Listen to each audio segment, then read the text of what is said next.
கணபதியே நமக. ஸ்ரீ குருபியோ நமக. கற்பனை கெட்டாத அற்புதங்கள் வரிசையில் இன்று நாம் சந்திக்க இருக்கும் அம்பிகை மனித ரூபத்தில் வாழ்ந்தவள். தெய்வத்தையே மந்திரக்கட்டிலிருந்து விடுவித்து தன்னை ஓர் தெய்வ நிலைக்கு உயர்த்தி கொண்டவள். ஆச்சரியமாக இருக்கிறதல்லவா? ஒரு மானுட பெண்ணாக வாழ்ந்து கிராம தேவதையை காப்பாற்றி அந்த இடத்திலேயே கிராம தெய்வமாக காவல் தெய்வமாக குடிகொண்டவள், மகா பிரசித்தியானவள். அவள் யார்? தெரிந்து கொள்வோம். நம் அனைவருக்கும் தெரிந்த கதையின் தொடர்ச்சி இது. இது வரலாற்று நிகழ்வு. எந்த புராணத்திலும் பதிவிடப்படவில்லை. கண்ணகி மதுரையை எரித்த வரலாறு அனைவரும் அறிந்ததே. மதுரையை எரித்த பின் ஆக்ரோஷத்துடன் புறப்பட்டாள் கண்ணகி. வெகு தூரம் நடைந்த களைப்பு, அந்தி சாயும் நேரம் கண்ணுக்கு தென்பட்ட ஓர் அம்மன் கோவிலில் இளைப்பாற நினைத்தாள். அந்த கோவிலின் தெய்வமான செல்லியம்மன் கண்ணகியை இந்த கோவிலில் தங்க வேண்டாம் என்றும் உடனே கிளம்புமாறும் கூறினாள். ஏற்கனவே கணவனை இழந்து அநீதி இழைத்திட்ட பாண்டியனின் ராஜ்யத்தை எரித்து மிகுந்த மனவேதனையில் இருந்த கண்ணகிக்கு தன்னை இங்கே தங்க வேண்டாம் என்று ஏன் தெய்வம் சொல்கிறது என்று குழம்பினாள்.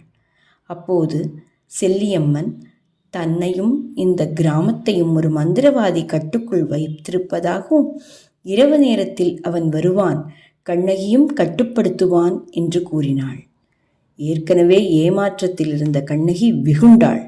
வரட்டும், இந்த மந்திரவாதியின் கொடுமைக்கு முடிவு கட்டுகிறேன் என்று மனதில் முடிவெடுத்தாள். நடுநிசி வந்தது. மந்திரவாதியும் வந்தான்.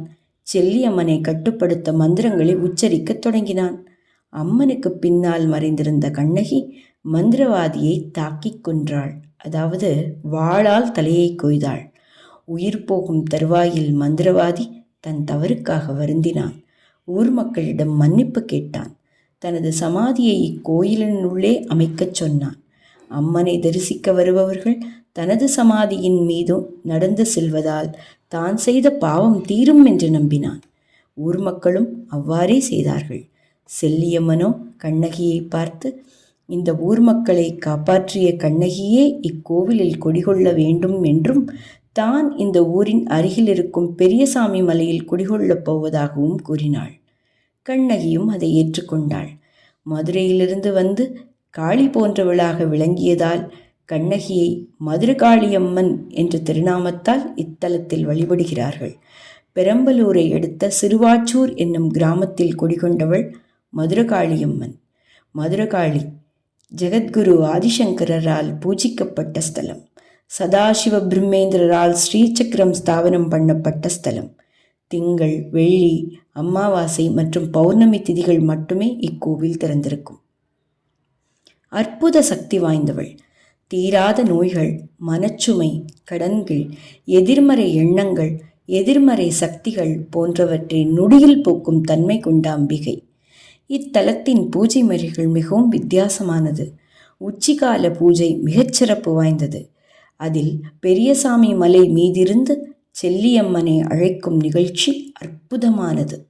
இங்கு மாவிளக்கேற்றுவதே சிறந்த பிரார்த்தனை. மாவிளக்கு இடிப்பதற்கு உரல், உலக்கை தயாராக இருக்கும். பக்தர்கள் பச்சரிசியும் வெல்லமும் கொண்டு வந்து இங்கேயே மாவை தயார் செய்து மாவிளக்கு ஏற்றுகிறார்கள்.